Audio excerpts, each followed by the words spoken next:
Bismillahirrahmanirrahim. Assalamualaikum warahmatullahi wabarakatuh. Perkenalkan, saya Sri Ratnasari Mahmudah dari SMK Batik 2 Surakarta.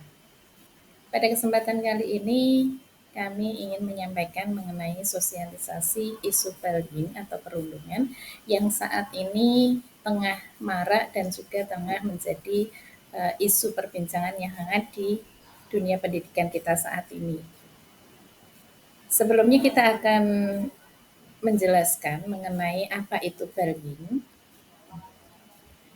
Bullying di sini atau biasa kita sebut dengan perundungan yaitu perilaku yang ditujukan untuk menyakiti, mengejek, atau mendominasi orang lain secara berulang-ulang dan dengan niat jahat. Siapa targetnya? Targetnya yaitu orang yang berkuasa kepada orang yang tidak berkuasa atau orang yang lebih superior kepada orang yang tidak punya kekuatan gitu. Kemudian kegiatan bullying ini dilakukan secara berulang. Artinya seseorang melakukan kegiatan perundungan atau bullying ini lebih dari sekali dalam sehari. Selanjutnya jenis-jenis perundungan itu ada apa saja? Yang pertama ada perundungan fisik, ada perundungan verbal, ada perundungan sosial emosional, ada perundungan daring atau cyberbullying, ada perundungan keluarga, ada perundungan rasis, ada perundungan masyarakat, ada perundungan seksual, ada perundungan antar pasangan, ada perundungan risk taker, dan ada perundungan di tempat kerja. Apa saja yang termasuk tindakan perundungan? Yang pertama, perundungan fisik. Perundungan fisik ini meliputi tindakan yang seperti apa? Yang pertama, pukulan, kemudian tendangan, atau perlakuan fisik lainnya yang merugikan korban. Selain itu juga termasuk tindak perundungan fisik yaitu mengambil atau merusak barang-barang milik korban. Yang kedua ada perundungan verbal. Yang termasuk jenis tindakan perundungan verbal di sini adalah penghinaan, ejekan, atau cacian lisan terhadap korban. Melemparkan kata-kata kasar atau menghina. Kemudian perundungan sosial atau emosional yang termasuk dalam tindakan perundungan jenis ini yaitu menyisihkan atau mengisolasi korban dari grup atau teman-temannya, menyebarkan gosip buruk, rumor palsu, atau informasi pribadi yang memalukan. Mengabaikan atau menghindari korban secara sengaja. Kemudian cyberbullying atau perundungan daring, bentuk tindakannya yaitu mengirimkan pesan teks atau email yang merendahkan atau mengancam, menghina atau mengejek korban di media sosial, juga termasuk membagikan foto atau video memalukan atau pribadi tanpa izin. Selanjutnya perundungan rasis. Yang termasuk dalam tindakan ini yaitu menghina atau mengejek seseorang berdasarkan ras atau etnisitas mereka, kemudian melakukan tindakan diskriminatif berdasarkan latar belakang budaya atau ras. Selanjutnya, perundungan seksual yang termasuk tindak perundungan jenis ini yaitu melakukan pelecehan seksual seperti komentar atau sentuhan yang tidak diinginkan, melemparkan ajakan atau tindakan merendahkan terkait dengan orientasi atau identitas gender. Kemudian perundungan di tempat kerja yang termasuk dalam tindakan ini yaitu penyisihan atau perlakuan tidak adil oleh rekan kerja atau atasan, mengkritik atau merendahkan kinerja kerja seseorang secara berulang kali. Kemudian perundungan dalam hubungan antar pasangan yang termasuk dalam tindakan ini yaitu perilaku pengendalian atau mendominasi dalam hubungan, kemudian bisa juga termasuk pelecehan verbal, emosional, atau fisik dalam hubungan tersebut. Selanjutnya dalam keluarga juga ada jenis perundungan. Seperti apa tindakannya? Menyiksaan atau perlakuan kasar terhadap anggota keluarga, termasuk anak-anak ataupun termasuk kepada pasangan. Kemudian perundungan dalam lingkungan masyarakat.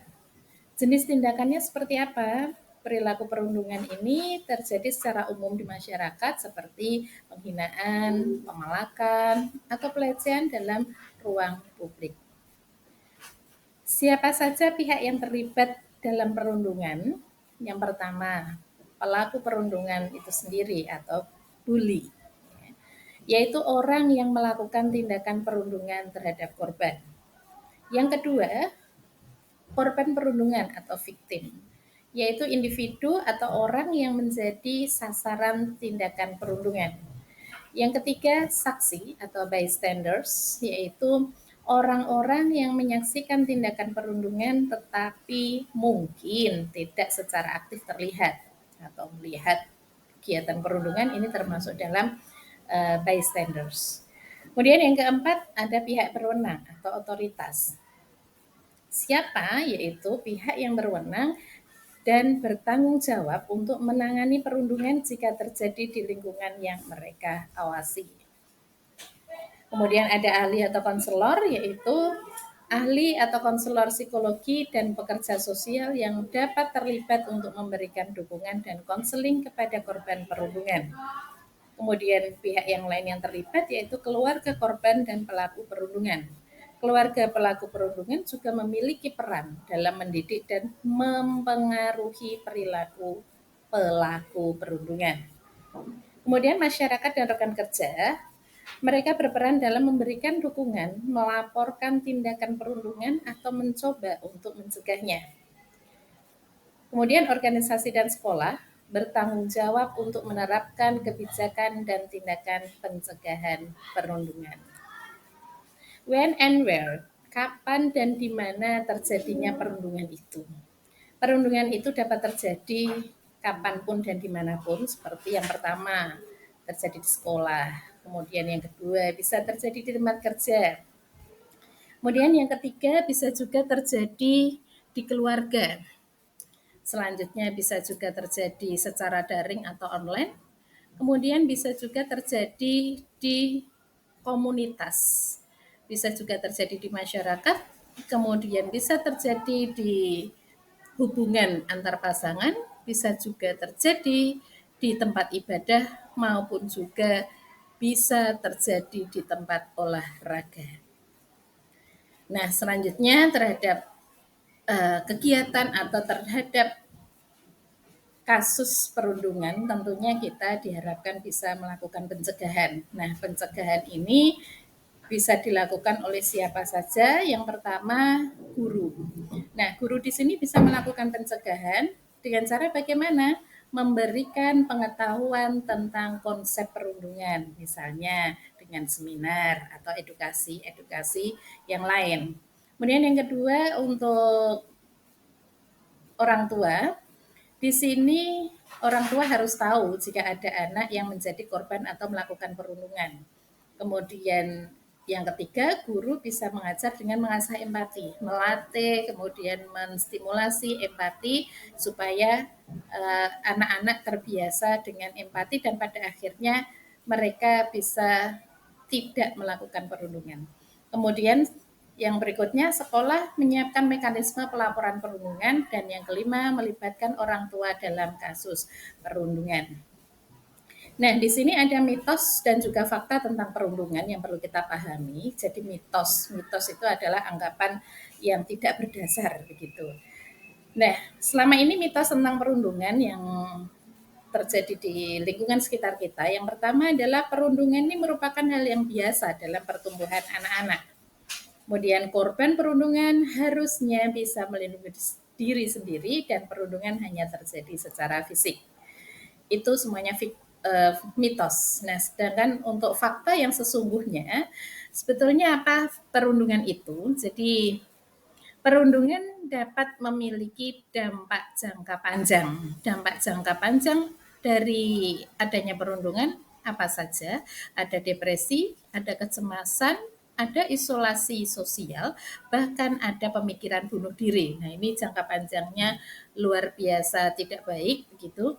Kemudian yang kedua, perundungan bisa terjadi di berbagai lingkungan. Di mana saja, di tempat kerja, di komunitas, lingkungan online maupun di rumah. Kemudian pencegahan perundungan adalah kunci. Jadi pendidikan tentang perundungan, budaya sekolah aman, pelibatan orang tua ini adalah kunci bagi pencegahan perundungan. Dan yang berikutnya, melaporkan perundungan adalah penting. Untuk apa? Untuk mengatasi masalah dan mendapat bantuan. Nah, apa yang harus kita lakukan jika kita melihat praktik perundungan? Yang pertama, ingatkan pada diri sendiri bahwa ini tidak benar, perundungan itu salah. Gitu.